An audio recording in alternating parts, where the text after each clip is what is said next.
HOVERAir X1 PROMAX is one of those drones that genuinely feels worth buying. If you are curious about the latest price of this drone, you can check it out from the description below. What makes this model stand out right away is the 8K video quality.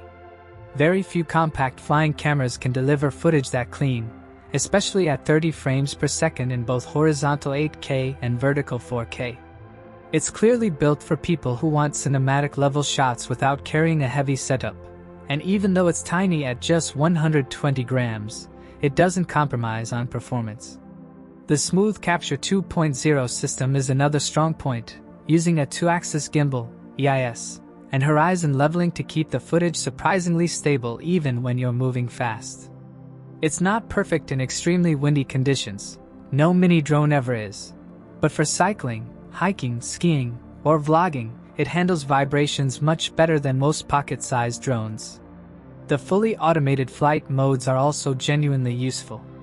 The fact that you can launch it from your hand using just a click or a voice command makes it incredibly convenient. You can focus on your activity while the drone handles the filming, which removes a lot of the typical drone anxiety. Its OmniTerrain capability is a major advantage if you travel a lot. Snow, water, cliffs. This thing can fly almost anywhere, and with a max follow speed of 42 km per hour, it keeps up with fast action better than older models. The rear active collision detection adds a layer of safety, though it mainly works at moderate speeds. The foldable, enclosed design and aerospace-grade prop guards also make it feel durable and safe to carry around.